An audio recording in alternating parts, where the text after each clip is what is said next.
Vamos abrir a Bíblia, Gênesis, no capítulo de número 5, e no verso, vamos ler do 18 em diante. Eu começo hoje, conforme a gente combinou ali com o pastor Lediel, eu vou começar hoje uma série de mensagens, de personagens também da Bíblia que vão nos tocar bastante, que tem muitos ensinamentos para nós, e eu vou começar hoje.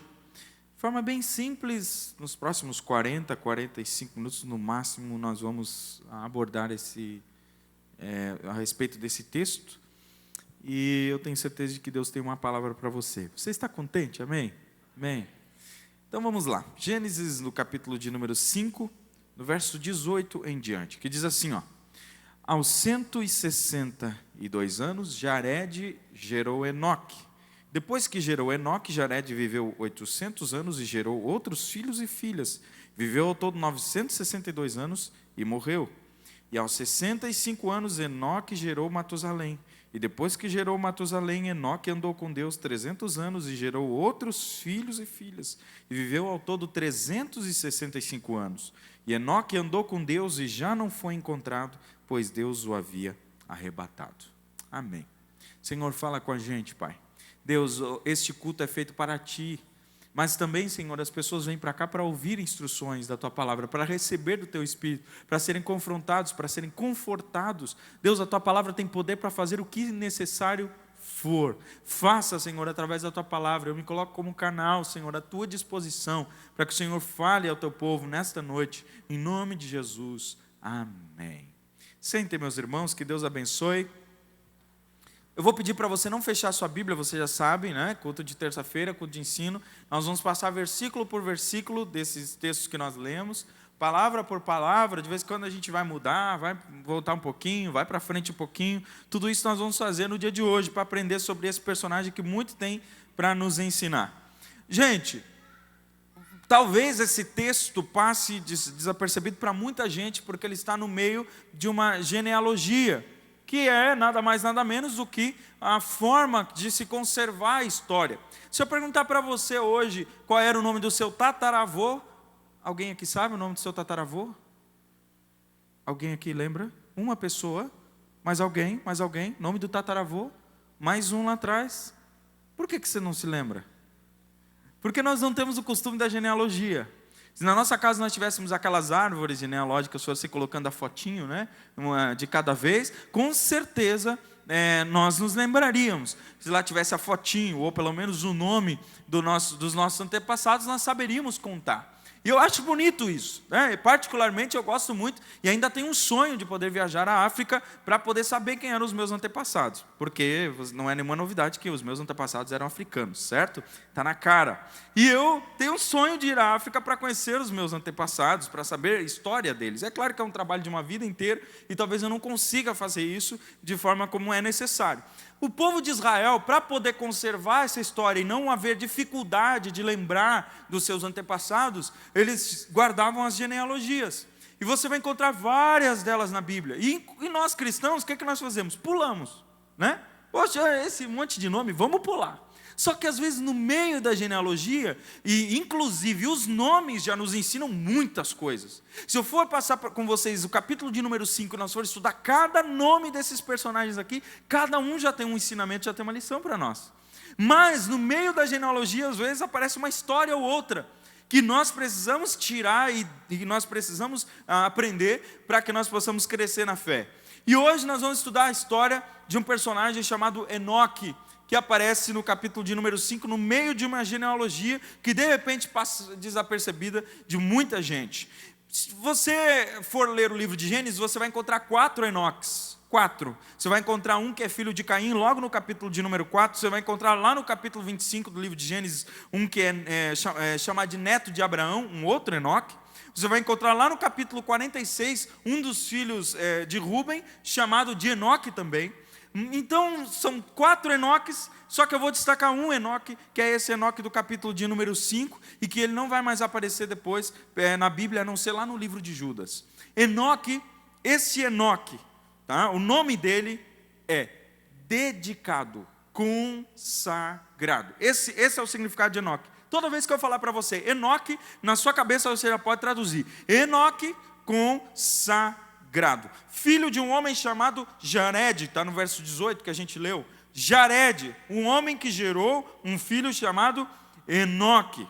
Enoque. Agora, por que eu destaco Enoque do meio do texto?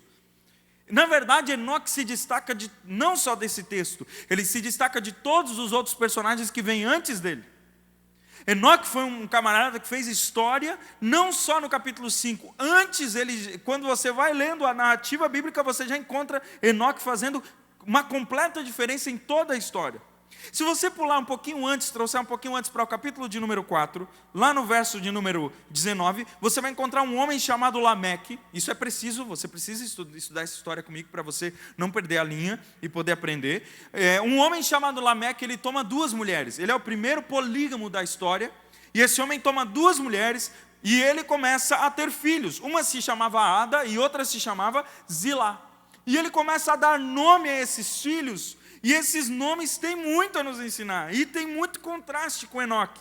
Por exemplo, no verso de número 20 do capítulo 4, você vai encontrar Ada, que é uma das mulheres de Lameque, dando à luz a um rapaz, uma criança, chamada Jabal. Jabal, que quer dizer trazer. Só que Jabal não é só trazer, tá? Jabal, trazer. E aí o texto vai explicar. Ele é o pai de todos aqueles que moram em tendas e criam rebanho. Esse era o que trazia, mas não trazia alguma coisa, ele trazia os rebanhos. Ele é o pai de todo aquele que cria rebanho. Toda vez que se cria rebanho, se lembram de Jabal. Logo depois, aparece o Jubal, o irmão de Jabal. E Jabal quer dizer levar. Um traz, o outro leva. E o que esse leva? Levava música para os demais. Tanto é que se você for nos congressos de música das igrejas, você vai encontrar capítulo 4 de Gênesis, verso 21, e todo mundo vai ler isso aí em algum momento. Jubal, que é o pai dos músicos. Então um traz, o outro leva. E aí a outra mulher, esses são os filhos de Ada, a outra mulher, que era Zilá, ela vai ter um filho que é chamado de Tubal-Caim, que é condutor de ferro. Tubal, conduz. Então um traz, o outro leva, o outro conduz. Condutor, Caim, metalúrgico ou ferro. Tubal-Caim, o que conduz ferro, que é o pai de todos os metalúrgicos da história. Ok, pastor, que bom, isso é muito legal, mas o que isso traz para mim e o que eu vou aprender com esses 3 nomes? Pois bem, um trazia, o outro levava, o outro conduzia. Enoque já é completamente diferente. Quando aparece Enoque, ele não conduz, ele não leva e ele não traz. Enoque é conduzido, ele é consagrado, e logo ele se entrega para ser conduzido.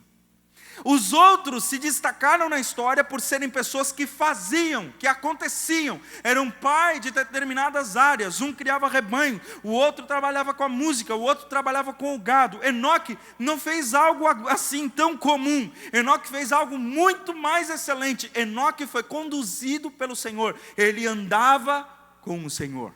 Ele andava com Deus. E isso fez toda a diferença na história. Você vê pessoas trabalhando, pessoas fazendo, ficando o seu nome registrado pelas suas ações. Enoque, quando entra na história, ele não faz absolutamente nada a não ser andar com o Senhor, ser conduzido pelo Senhor. E isso fez diferença não só na vida dele, como também na nossa vida. Isso aqui já fica uma lição muito importante para nós, que gostamos de fazer, mas não queremos ser conduzidos. E Deus, antes que nós façamos alguma coisa, Ele quer nos conduzir. Muita gente se preocupa muito com a forma como vive. Eu quero fazer. Senhor, me dá força e poder para mim fazer. O Senhor antes diz, calma lá, eu quero conduzir você. Eu me importo muito mais em conduzir você do que ver você trabalhando ativamente, sem estar comigo, sem andar comigo. E Enoque, ele vai ser um homem que, além de ter o seu nome diferenciado dos demais personagens que aparecem, Enoque também vai ter uma característica que está lá no verso de número 21. Enoque, depois que gerou Matusalém, Enoque andou com Deus. Enoque andou com Deus. Andou. Para nós, Andar com, já subentende-se que é andar do lado. Você, a partir do momento que eu falo para você andar com alguém, você já subentende que anda do lado. Na Bíblia nós vamos encontrar, gente, várias formas de chamado de Deus para caminhar junto. Por exemplo, uma certa vez, Deus conversando com Abraão, no capítulo 17 de Gênesis, Deus falando assim para Abraão: Abraão, anda na minha presença e ser perfeito. Ainda o nome dele ainda era Abrão. Abrão, anda na minha presença e ser perfeito. Deus está dizendo para Abrão assim, ó: anda na minha frente, fica diante de mim, que eu vou observar como é as suas atitudes. O chamado de Deus para Abrão é: anda na minha frente. Anda na minha frente. Deus mais tarde, no livro de Deuteronômio, no capítulo de número 13, Deus vai dizer para o povo de Israel assim: olha, segui após mim, andem atrás de mim, sigam os meus estatutos, sigam as minhas leis. Aí o Senhor vai ouvir você e você vai servir ao Senhor. Essa era a ordem do Senhor para o povo de Israel. Para Abraão ele diz: anda na frente. Para o povo de Israel ele diz: anda atrás. E o que tem diferença de Enoque? Enoque andou com, e esse com era exatamente ao lado. Enoque não anda na frente, Enoque não anda atrás. Enoque não fica na frente tentando mostrar a perfeição, mostrar a sua perfeição de vida. Enoque também não anda atrás tentando seguir as leis, mas Enoque anda ao lado, desfrutando da intimidade de Deus. Enoque anda ao lado de Deus. Amém? Você está me entendendo? Ok? De vez em quando faz um barulhinho assim, só para eu saber que você está me entendendo. Só para a gente assim, tipo, está rolando a comunicação. Amém? Enoque andou ao lado, andou ao lado de Deus. Gente, isso aqui é estranho, porque na cultura oriental, vamos falar de casais. Quando a gente fala de casal, subentende-se que um casal anda ao lado do outro. Esses dias eu briguei com um casal bem jovem, são um pouco tempo casado, e depois que a gente conversou, o marido saiu andando, e foi. E a esposa foi atrás, né? 10 quilômetros lá atrás. Aí eu gritei: volte aqui, volte aqui. Daí eles voltaram: meu Deus, o que o pastor quer? Eu disse: guri, tu nasceu no Oriente Médio? Tu nasceu numa cultura oriental? Não, eu sou filho de alemão. Tá? Eu disse: então por que você está andando 10 quilômetros na frente da tua esposa? Por que você está andando assim? Por que ela está andando atrás de... nem percebi, saí e não percebi. Eu disse: papai, sai daqui de mão dada com ela. Vocês são íntimos, vocês são casados. Sai daqui de mão dada. Ele disse: meu pastor, perdoa. Eu disse: não, pede perdão para ela. Foi você que saiu correndo na frente dela. A nossa cultura subentende-se que casado anda ao lado. Na cultura oriental, não. Na cultura oriental, o casal não anda ao lado. A maioria dos orientais, aquele bem radical, principalmente na religião muçulmana, você vai encontrar homens andando no mínimo 10 passos à frente da sua esposa, e ela andando 10 passos atrás, um pouquinho mais para o lado. Ela tem que andar de forma silenciosa para que o marido não ouça os seus passos. Se ele ouvir os passos dela, significa que ela está sendo insubmissa. Então quer dizer, a esposa anda quilômetros de distância do marido para que ele não ouça os seus passos. E quando não dá para ter muita distância, ela diminui o passo de forma que os seus chinelos, enfim, seus sapatos, não façam barulho para que o seu marido não ouça os seus passos. Isso soa como submissão, subserviência. Deus não quer apenas servos, tanto que em João, no capítulo 15, no verso 15, ele vai dizer assim para os seus discípulos: eu não vos chamo apenas servos, mas eu também vos chamo de amigos. Eu quero que vocês andem do lado, eu não quero que vocês andem lá atrás, eu não quero que vocês andem distante, eu quero ouvir os passos de vocês, eu quero ouvir a voz de vocês, eu quero ouvir vocês do meu lado. Eu estou vos chamando de amigo, andem comigo, andem ao lado, andem do meu lado. Na nossa cultura é comum, o marido anda do ladinho ali, ó, pega na mão. Se ele não faz isso, esposa, dá um cutucão aí e diz: olha aí, ó, tá vendo? Você está em outra cultura? O que aconteceu com você? A gente pega na mão, a gente anda do lado. Por quê? Porque isso mostra intimidade. Enoque andou intimamente com Deus. Amém? Primeira coisa, Enoque foi diferente dos seus conterrâneos. Enoque fez diferente, ele não apenas trabalhou, mas ele se deixou levar E Enoque andou ao lado de Deus, e não só na frente e não só atrás. Outra coisa, Enoque andou com... No português, gente, no português, na tradução, muita coisa se perde. Muita coisa interessante se perde. E às vezes nós temos que voltar aos originais para nós poder compreender o poder do texto. Quando a gente lê esse texto no original, o verbo andar, ele vem antecipado por um radical chamado itpael. Toda vez que itpael aparece, ele quer dizer uma coisa intensa vai acontecer a partir daqui. Uma coisa muito grande vai acontecer a partir daqui. Uma coisa que vai transformar, uma coisa que vai ser contínua e que nunca mais vai acabar. Uma coisa que é muito forte, que é muito marcante, vai acontecer a partir desse itpael. Itpael, toda vez que aparecia o itpael, queria dizer, algo intenso vai acontecer. Então, esse texto, essa palavra itpael aparece antes do andar. Então, se fosse traduzir, apareceria assim, ó, Enoque, itpael, andou com Deus. Enoque intensamente, vivamente, com todo o seu coração, com toda a sua vontade, com tudo que era, com tudo que podia ser, Enoque andou com Deus. Intensidade. Existe uma diferença muito grande entre eu simplesmente andar e eu andar com intensidade. Vocês querem que eu explique? Eu explico. Eu gosto muito dessa ilustração, porque ela caracteriza muito essa diferença. Imaginem vocês, eu gosto muito de música, amo música, é uma coisa que eu adoro fazer, depois de pregar, é uma coisa que eu gosto de fazer e faço sempre que posso. E eu já sei que eu vou ser muito rígido com a minha filha com relação a isso, eu tenho que me policiar, orem por mim. Porque eu quero que ela cante, eu quero que ela toque, ela já tem um tecladinho lá, que ela fica fazendo barulho, e eu exijo no meu coração, meu Deus, será que não vai sair uma música? Será que essa menina só vai fazer barulho? Eu quero que ela toque, né? Mas ela só tem 1 aninho, falta muito tempo ainda para ela desenvolver, enfim, mas lá no meu coração eu já criei muita expectativa para que ela toque. Agora imagine que a minha filha, ela cresça, e eu tenho uma outra filha, ou um outro filho, no decorrer do caminho. E imagine que a minha filha esteja lá com seus 10 anos, o meu outro filho esteja lá com seus 8, com seus 7. Não é profecia, tá bom? Mas vamos dizer, é uma ilustração. Imagine que a minha filha está lá com seus 10 anos, meu filho está lá com seus 8 anos. E eu, como pai exigente que sou, quero que eles estudem piano. Porque piano é romântico, piano é bonito. Né, Isaac? Piano é bonito, piano é romântico. Piano, quando a pessoa ouve o piano, oh meu Deus do céu, ela viaja, ela voa. Piano, eu quero que ela aprenda piano. Eu quero que meus filhos aprendam piano. E eu coloco os dois na mesma escola. Os dois vão para a mesma escola. Estudar as mesmas partituras, as mesmas coisas, no mesmo período.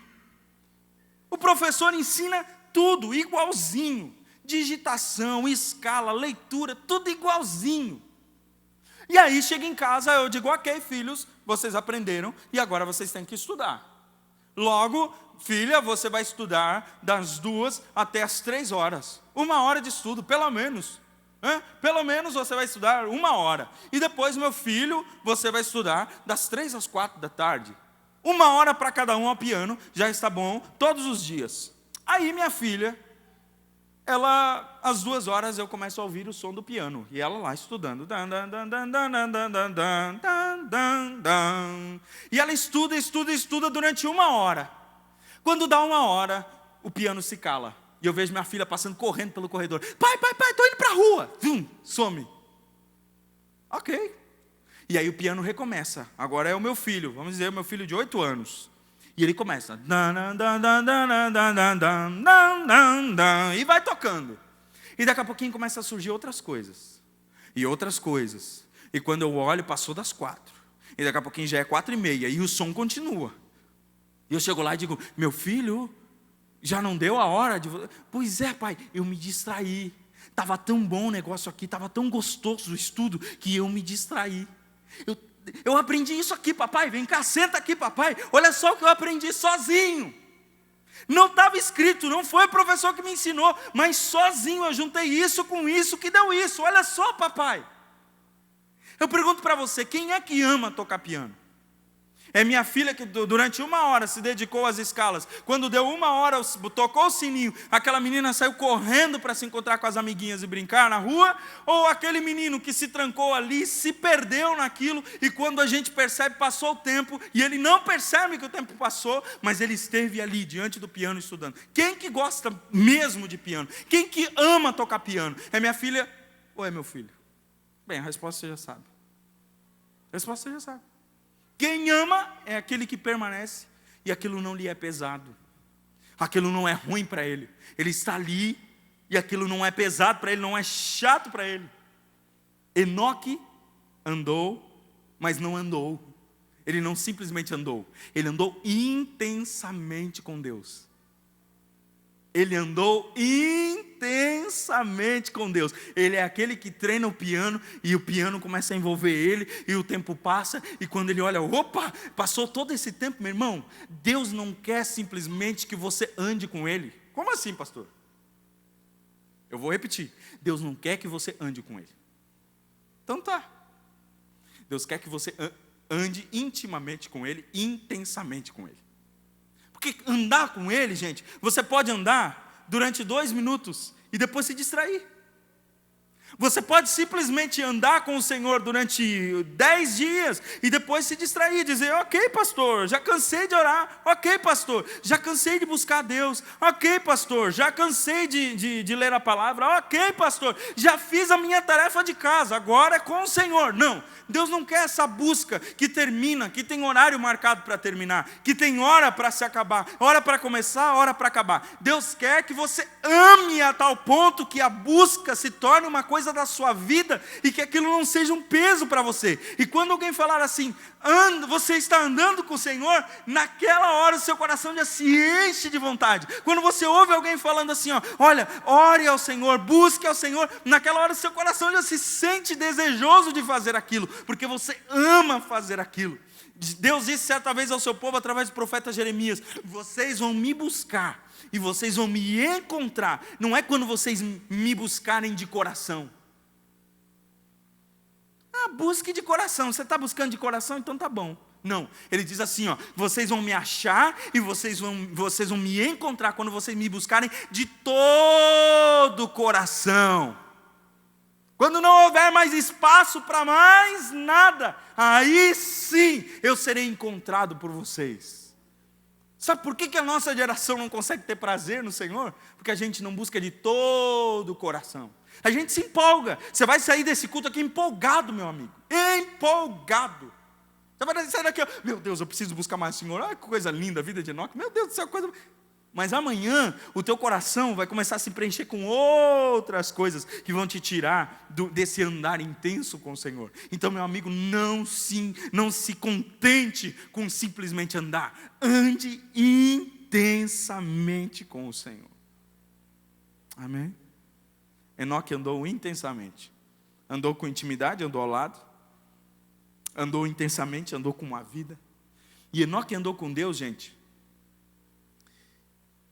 E muita gente pensa assim, para eu ser como Enoque, para andar com Deus como Enoque, a gente tem que sair da vida.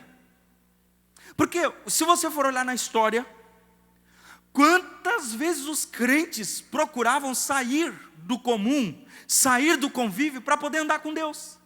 Gente, você vai encontrar toda sorte de histórias, se você for procurar a história dos ermitões, dos monges, daqueles homens que saíam do seu convívio e passavam fazendo sacrifícios para poder encontrar Deus. Você vai encontrar histórias mirabolantes, como por exemplo aquele homem que construiu uma torre de 18 metros, uma espécie de uma coluna de 18 metros, e ele ficava lá de cócora em cima daquela coluna, e as pessoas vinham lhe trazer comida, e ali ele ficou durante todo o resto da sua vida. Essa era a forma que ele tinha de se encontrar com Deus, de estar mais perto de Deus. A ideia que se fazia era, quanto mais longe dos homens você estiver, e mais perto de Deus você estiver, então você vai conseguir realmente andar com Deus em intimidade. E muitos homens se afastaram, tanto é que as histórias dos monastérios foram construídas com essa ideia, o quê? Andar no meio dos homens atrapalha a sua intimidade com Deus. Saia dessa vida.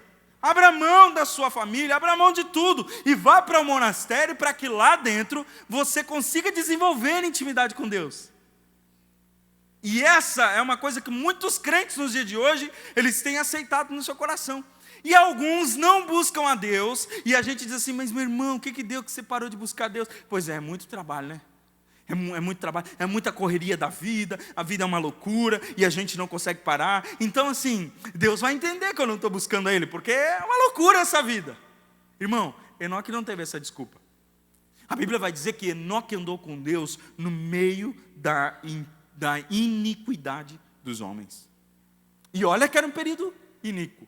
No capítulo de número 6 você já vai encontrar Deus chamando Noé para que Noé faça a arca. Por quê? Porque o fedor do pecado subia até as narinas de Deus, Deus não suportava mais. Então Enoque não se afastou. Muita gente, eu vejo às vezes aquelas figurinhas, porque lá em casa tem muito livrinho de criança, enfim, e às vezes a gente vê aquelas figurinhas de Enoque assim, tipo no meio do matão, assim, andando com Deus. E a gente às vezes aceita essa ideia. Não, Enoque andou com Deus no meio do matão. Ele estava muito longe de todo mundo, e por isso que ele conseguiu essa intimidade com o Senhor. Não. Enoque andou com Deus no meio da impiedade. E a Bíblia vai dizer lá em Judas, se você leu a carta de Judas, que é só um capítulo, gente, que é super facinho de ler, no verso 14, no verso 15, você vai encontrar as profecias de Enoque. Enoque profetizando. A quem ele estava profetizando? Aos ímpios. Quer dizer, Enoque andava no meio dos pecadores e ainda assim conseguia andar com o Senhor. Você não tem desculpa para dizer assim, olha pastor, eu não consigo andar com o Senhor porque o meu marido não é cristão. Eu não consigo andar com o Senhor porque minha esposa não é cristã. Não consigo andar com o Senhor porque minha família não é cristã. Eu não consigo andar com o Senhor porque a minha carga de trabalho ela é muito extensa. Você não tem desculpa. A única coisa que você pode é olhar para a Bíblia e encontrar homens como esses, andando no meio de um período ímpio, ao ponto de Deus pensar em destruir a humanidade. Mas esses homens andavam intimamente com o Senhor no meio da impiedade. Há esperança para quem tem desejo de andar com o Senhor. Há esperança. Eu olho para esse texto e sinto esperança no meu coração. Eu, apesar da agenda louca, da agenda corrida, eu ainda posso caminhar com o Senhor. Eu não preciso me sair do meu meio. Eu não preciso me despedir da minha família para sempre e ir para o meio de um matão e dizer, agora eu vou ser um servo do Senhor. Não. Eu consigo andar. Não precisa ser monge, não. Você consegue andar com o Senhor no meio da impiedade, na convivência da família, no meio dos amigos, no meio dos colegas de trabalho, no calor das situações, você consegue andar com Deus. Amém? Enoque andou com Deus. Agora, olha esse texto. Se você for olhar assim por cima, o texto do capítulo de número 5, você vai encontrar muitas idades. Muitas idades. E você vai encontrar mais ou menos assim, se você for olhar a média de idade, você vai encontrar aí 850, 900 anos. Né? Jared, por exemplo, o pai de Enoque, no verso de número 20, ele viveu ao todo 962 anos. É tempo, gente. Claro, alguns estudiosos dizem, olha, esse 962 não é 962 exatos, como a gente conta o tempo hoje. Quer dizer que é uma quantidade muito grande de tempo. Eu não vou entrar nesse mérito, porque eu não estava lá, e a Bíblia não me dá respaldo para pensar assim. A Bíblia me dá 962 anos. Então, se o homem vivia tanto, podia, por que não, viver 962 anos? Nós vamos encontrar, por exemplo, o Matusalém, que é o filho de Enoque, vivendo quanto? 969 anos. Tanto que hoje, quando a gente fala de Matusalém, meu Deus, esse cara ali é o Matusalém. Por quê? Porque é o personagem que mais viveu na história. 969 anos. Então você olha a média, se você dá uma olhadinha na sua casa, você pode fazer isso com mais carinho, você vai ver 912, 905, 895. Essa era a idade com que esse povo morria. Enoque deixa esse mundo com 365 anos. Faça o cálculo comigo. Se 900 anos fossem considerados 90, quantos anos Enoque tinha quando partiu? Você consegue? É rápido, gente. 36 anos. 36 anos é um idoso ou é ainda um jovem? Uma pessoa de 36 anos, você vê partir, você vê morrer, o que você diz para a família? Meu Deus, partiu tão jovem. Não é assim que a gente partiu? Meu Deus, era um jovenzinho. Tinha tanta vida pela frente. Só 36 anos. Que rapaz novo. O Enoque, ele era um jovem para a sua época. Ele era um jovenzinho para a sua época. E aqui eu aprendo outra lição. Porque muita gente, e meu irmão, não entenda que eu estou falando contra viver mais. Pelo amor de Deus, claro que não. Nós temos que nos esforçar, nós temos que comer menos trigo, nós temos que fazer uma academia, nós temos que comer pão sem glúten, né? Nós temos que começar a cuidar da nossa alimentação, parar de tomar certas coisas, Coca-Cola e refrigerante, e não sei mais o que. É verdade, não, nós temos que fazer isso, tomar mais água, ser mais saudável, isso é ótimo, meu irmão. O corpo é o templo do Espírito Santo, nós precisamos para nós viver mais. Agora uma pergunta eu faço para você que está querendo viver mais. Para que você quer viver mais? Para que você quer viver mais? Você já se perguntou isso? Se hoje os seus dias acabaram, se você fosse como Ezequias, que o profeta chegasse para você e dissesse assim, arruma a sua casa, porque hoje está acabando a vida. Você ia virar para a parede e ia dizer, Senhor, não, me dê mais vida. E a pergunta do Senhor fosse, para que você quer mais vida? Para que você quer viver mais? Porque Enoque vai me mostrar que não importa quanto tempo eu vivo, importa como eu vivo. E tem muita gente que vive 70 anos, e nenhum dos seus anos, dos 70 anos, foram dedicados exclusivamente ao Senhor. Tem muita gente que vai viver, inclusive cristãos, que vieram à igreja, que se esforçaram, que deram o seu dízimo, que deram suas ofertas, que vieram à igreja, que toda vez estavam aqui nos cultos, mas que nunca se entregaram completamente para andar completamente com o Senhor, e que lá nos 70, 80 anos, quando a morte estiver chegando, essas pessoas vão olhar para trás e vão dizer, eu não queria ter vivido como eu vivi, eu podia ter vivido mais intenso. Gente, quantos crentes no final da vida olham para trás e dizem, eu queria ter sido mais intenso com o Senhor, eu podia ter andado mais com Deus.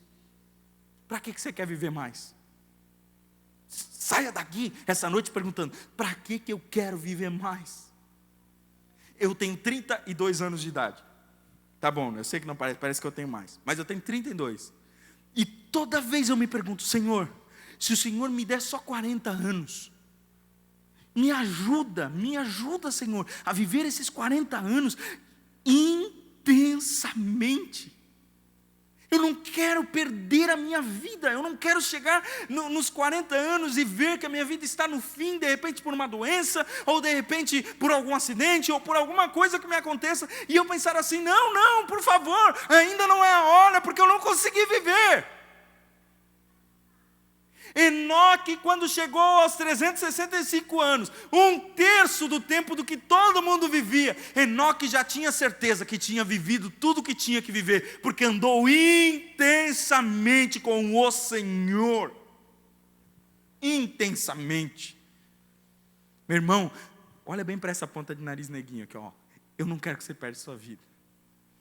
E eu digo isso com muito carinho por você e pela sua alma. Eu não quero que você perca a sua vida. Não adianta você pedir mais vida para o Senhor, se você não quer vivê-la para Ele. Não adianta você dizer, Senhor, eu quero mais vida, para você continuar gastando com os seus prazeres. Não adianta você dizer, eu quero mais vida do Senhor, para você continuar investindo nos seus projetos. Ou você vai viver consagrado ao Senhor pelo tempo que Ele te der, ou você não vai viver. Jesus mesmo disse, quem quiser salvar sua vida, já perdeu. E Ele não estava falando de perder a salvação, Ele estava falando de desperdiçar a vida. A palavra usada é sozo, não é sotero, é sozo. Quem quiser salvar a sua vida, isso é, viver para si mesmo, essa pessoa já perdeu sua vida, essa pessoa não viveu. Agora, aquele que vive para Deus, aquele que se entrega ao Senhor, e que vive intensamente com o Senhor todos os dias da sua vida, essa pessoa já ganhou a sua vida. Então não interessa quanto tempo vive. Meu irmão, não fique calculando quanto tempo. Viva todo dia, intensamente. Intensamente. Enoque vai nos mostrar que não importa quanto tempo você vive, importa como você vive o tempo que vive. Agora, Enoque, ele vai quebrar um ciclo. Se você for ler Gênesis 5, e você pode fazer isso com carinho em casa, você vai encontrar parece uma marcha fúnebre. Bum, tum, bum, tum, bum, tum. Aos 105 anos, Sete gerou Enos, e depois que gerou Enos, Sete viveu 807 anos, e gerou outros filhos e filhas, viveu ao todo 912 anos, e morreu. É só assim. Nasceu, viveu, gerou e morreu. Ou, nasceu, gerou, viveu e morreu. É isso. Pega cada personagem e vai estudando. Nasceu, e depois que nasceu, gerou, viveu tantos anos e morreu. Isso me faz lembrar, esse texto aqui me faz lembrar de como a nossa vida é curta. Esse texto aqui me faz lembrar da fatalidade da vida. Tem uma música de João Alexandre, que é um compositor que eu amo muito, que ele diz assim, ó: a vida é como a fumaça, nem bem se fez, se desfaz. A cada instante que passa, um passo a menos e a mais, na direção do fim, frio feroz, o fim de todos nós. Morte. Você morre e pronto. É isso. Você nasce, você vive, você gera e você morre. Aí eu encontro Enoque. Todos os que viveram aqui morreram, até Enoque aparecer. Enoque tinha 65 anos. Eu não sei o que aconteceu aqui, porque esse texto aqui diz assim, ó, Enoque, lá no verso 21, aos 65 anos, Enoque gerou Matusalém. E depois que gerou Matusalém, Enoque passou a andar com Deus. Eu não sei o que aconteceu. Eu não sei o que esse nascimento teve de especial dessa criança, Matusalém. Mas eu sei que a partir dos 65 anos, Enoque passa a andar com Deus. E aí, a Bíblia não vai dizer assim, Enoque viveu 300 anos, ou viveu e morreu. Não. Enoque agora recebe um novo patamar de vida. Enoque, ele não vive. Depois que gerou Matusalém, você vai encontrar nos outros personagens assim, ó, depois que gerou o tal personagem viveu tanto. Enoque muda. Depois que gerou Matusalém, Enoque andou com Deus. Enoque não está mais só vivendo, Enoque está vivendo um novo patamar de vida. Andar com Deus não é só viver, andar com Deus já é um novo nível de vida. É uma coisa que ninguém consegue. Nenhuma pessoa que cuida da saúde consegue, nenhuma pessoa que faz ginástica todo dia consegue. Ninguém, por mais que se conserve, consegue esse novo nível de vida. Enoque andou com Deus. E aí, todos os outros personagens têm e morreu no final. Enoque não tem. A expressão que vem assim, ó, é Enoque andou com Deus, no verso 24, e já não foi encontrado. Algumas versões vão dizer, e já não era. Outras vão dizer, e já não apareceu mais. Enoque andou com Deus, e já não era. Tem duas coisas que a gente pode aprender aqui, duas ideias que a gente pode tirar. Primeiro, depois que Enoque passou a andar com Deus, Enoque começou a andar num nível de vida tão diferente que ele já não era. O apóstolo Paulo vai dizer assim, ó, ei, quem vive aqui não é mais eu. Quem mora aqui não sou mais eu. Não sou mais eu quem vivo. Agora quem vive é Cristo em mim. Essa vida que eu agora vivo, eu a vivo no Cristo, eu a vivo no Filho. Essa vida que eu vivo não é mais a minha vida. Dá para nós tirar a primeira instância desse texto que Enoque passou a andar tanto com Deus que ninguém mais encontrava Enoque em Enoque. Você pode me entender ou eu estou viajando muito? Enoque andava tanto com Deus que as características de Enoque se perdiam. E quando as pessoas olhavam para Enoque, elas não viam mais Enoque. E elas se perguntavam, aonde está o Enoque que a gente conhece? Aonde está o Enoque que a gente convivia? Aonde está o Enoque? E já não apareceu mais, porque Enoque andava com Deus. Sabe por que você ainda é quem você é? Sabe por que às vezes as pessoas conseguem se lembrar mais das coisas que passaram em você? Porque talvez você não está andando intimamente com Deus e não se perdeu ainda em Deus. Eu oro, e eu quero que você também ore nessa noite: Senhor, eu quero me perder em Ti, as minhas características não me importam mais, desde que eu seja parecido contigo, até o ponto de eu dizer: e já não sou mais, e já não sou mais, e os outros digam: e já não é mais, e já não é mais, não é mais. Enoque se perdeu tanto em Deus que as suas características se perderam. Outra versão, outra ideia, que é a mais, que entra dentro do texto é: Enoque já não era, já não foi encontrado fisicamente, já não estava mais. Agora deixa eu só abrir um parênteses aqui. Se eu perguntar para você se você está andando com Deus, você com certeza vai levantar a mão. Agora a pergunta é: como você está andando com Deus? Porque nós até andamos com Deus, ok, mas nós estamos perdendo esse prazer de caminhar com Deus. Quando a gente percebe que a gente começa a perder muita coisa, nós começamos a pausar a caminhada. Quando a gente começa a peraí, esse caminho eu não conheço. Mas peraí, Senhor, tem algumas coisinhas aqui que eu gosto, eu gostaria de dar uma olhadinha a mais, Senhor. Senhor, segura o passo. O Senhor está querendo ir muito longe. Segura um pouco o passo, porque eu quero olhar algumas coisas que estão ficando para trás, Senhor. Calma aí, deixa eu parar. Nós andamos com Deus, mas nós meio que nos distraímos. Enoque, ele conseguiu andar tanto com Deus, por quê? Porque ele se distraía em Deus. Deus era a distração de Enoque, e ele andava com Deus, e Enoque ia embebendo-se de Deus, ele ia se concentrando em Deus, e Enoque não percebia o caminho que estava correndo. O importante era: eu ando com Deus.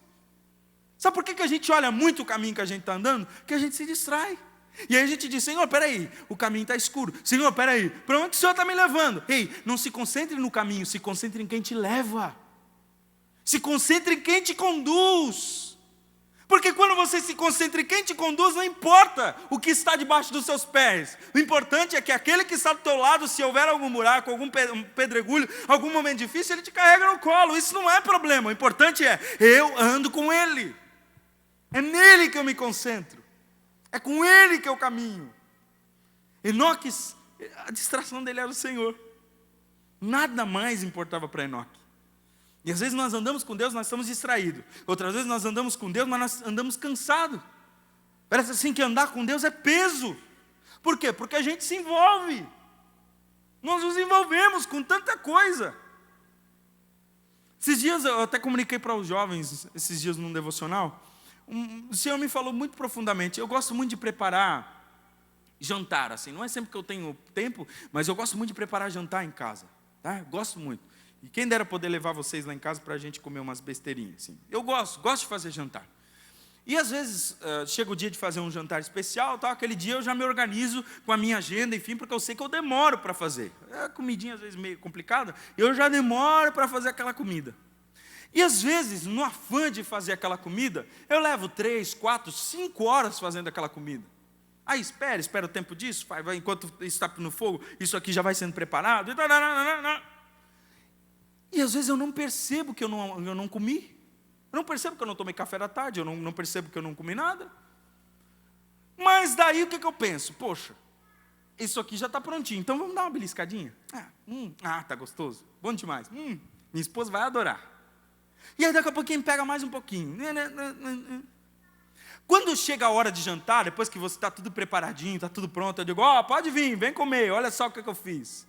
E a minha esposa senta e diz: uau, isso está gostoso demais, meu Deus, está muito lindo, e pede para bater foto. Eu bato foto, eu não coloco no Face porque, né, senão os irmãos vão atacar. Mas tá lá, bato foto, tá lá bonitinho. E quando eu sento para comer, praticamente todas as vezes, eu não tenho mais vontade. Parece que aquilo ali, a minha esposa está toda felizinha. Ai, obrigado. Não dá vontade. Não dá vontade. E esses tempos eu fiz exatamente isso, né? Fiz o jantar, e depois eu pensei: meu Deus, eu fiz um jantar tão gostoso, uma coisa tão boa, por que eu não estava com vontade de comer? E aí eu lembrei: mas peraí, não é que eu não comi, eu belisquei o tempo todo. O tempo todo eu estava ali, pegando isso aqui, provando isso aqui, provando. O meu estômago entendeu que eu estava comendo, e ele se sentiu satisfeito. Mas, na verdade, eu ainda estava faminto. Tanto é que ali eu como pouco, depois que passa algumas horas, lá no meio da noite, se eu acordo, me dá aquela fome. Meu Deus, mas que fome é essa? É claro, eu não comi. Eu belisquei. O Espírito Santo diz para mim assim, ó, sabe o que está acontecendo com você às vezes, comigo? Ao invés de você andar comigo e eu ser teu principal alimento, você anda se beliscando das coisas que estão ao redor do caminho, e você não sente mais fome de mim, e parece que quando você vai orar, quando você vai buscar de mim, você está cansado de mim. Você se alimenta do Netflix, você se alimenta dos vídeos do Face, você se alimenta das conversas no WhatsApp, você se alimenta das conversas com seus amigos, você se alimenta saindo com seus colegas, para os lazeres, para a vida, coisas boas, mas que no final das contas estão me cansando do verdadeiro caminhar, que é o alimento que preenche a minha alma.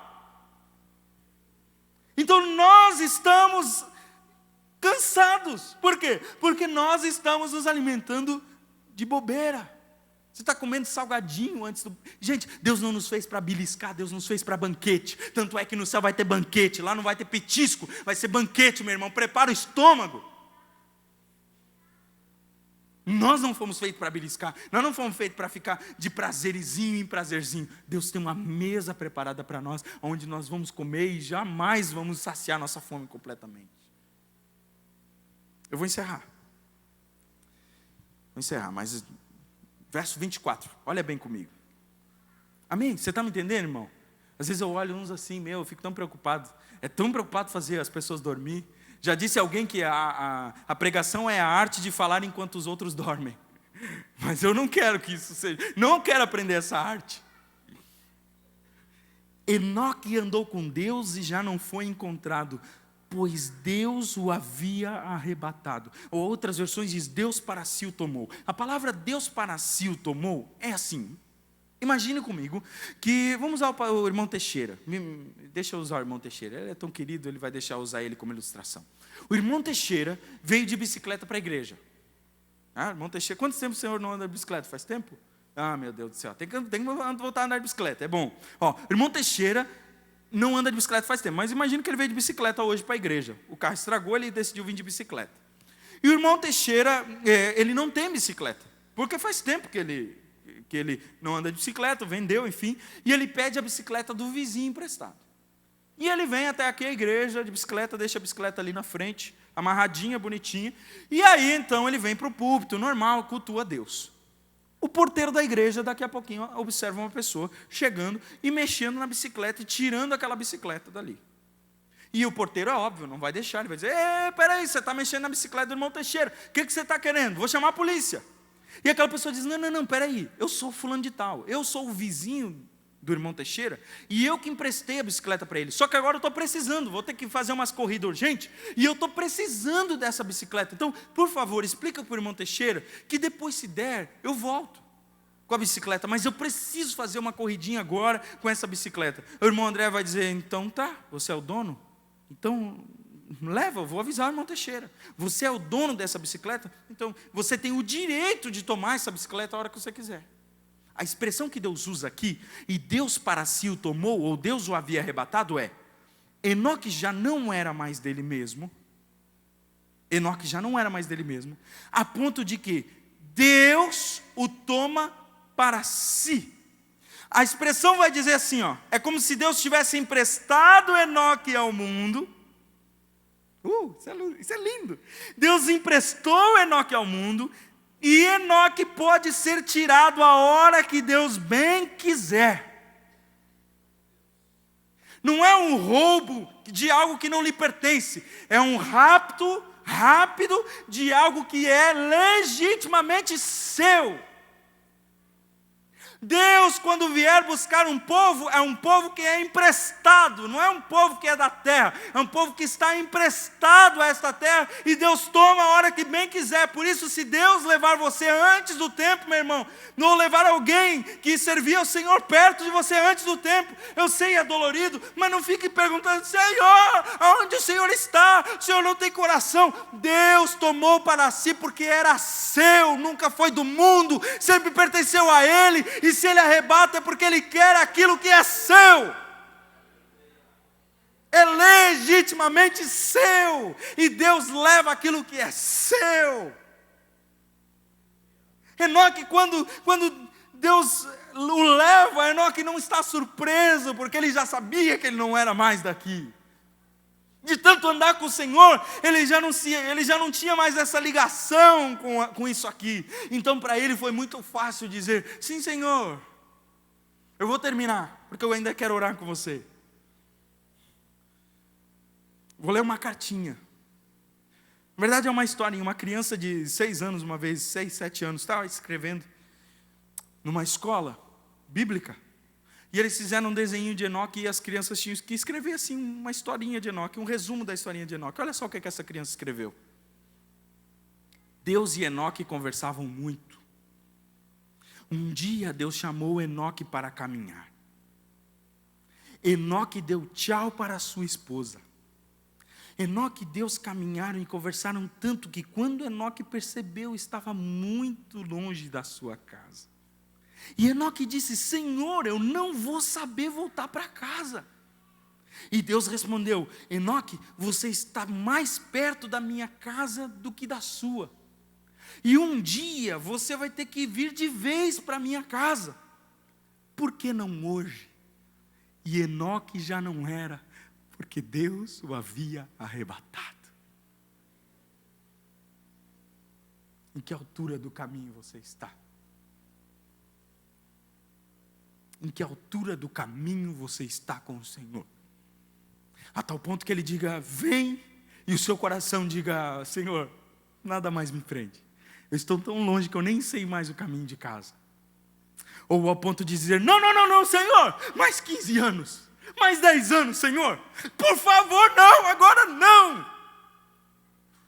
Deus quer que o seu coração esteja tão envolvido, andando tanto com Ele, que quando Ele disser: vem, o seu coração diga: sim, Senhor, sim, Senhor, sim, Senhor. Não há mais barreira, não há mais caminho de volta, não há mais nada que me prenda. Eu te amo a tal ponto que não há mais nada para trás, pode me levar, eu estou junto. E Enoque já não era, porque Deus o havia arrebatado. Vamos orar? Vamos tirar alguns minutos de oração. E nessa oração você vai indagar o seu coração e você vai perguntar ao Senhor: Senhor, como eu tenho andado contigo? Senhor, será que se o Senhor me chamar hoje, se o Senhor disser assim: ó, meu filho, eu quero você para cá, será que o teu coração é tão apaixonado por Jesus que você vai? Como é que está o teu caminhar por Jesus? Está cansado? Você está fatigado? Vir à igreja para você já é algo que está se tornando só uma rotina? Ou você está conseguindo ter prazer no Senhor? Como é que está a tua vida? Analise tudo isso no período de oração e vá se entregando ao Senhor e diga: Senhor, eu quero andar contigo, mas eu não quero só andar, eu quero andar intimamente. Gente, você só vai encontrar prazer em andar com o Senhor se for assim. Se não, meu amigo, não passa de religião. E Deus não quer que você seja um religioso, Deus quer que você seja um íntimo. Vamos orar? Vamos ficar de joelhos por alguns minutos e nós vamos fazer essa oração a Deus. E você vai orando e você vai perguntar: Senhor, como eu estou? Pergunta para o seu coração, pergunta para o Senhor, vai investigando a tua alma e diz: Senhor, como eu estou? Será que eu estou andando contigo, Senhor? Será que há intimidade no meu andar contigo? Senhor, será que eu estou te conhecendo cada vez mais? Ou será que eu estou apenas me distraindo? Será que o Senhor quer me levar? O Senhor me chama para esse caminho, mas eu me distraio? Vá perguntando ao Senhor, faça a sua oração particular. Eu tenho certeza de que há muita coisa a se falar.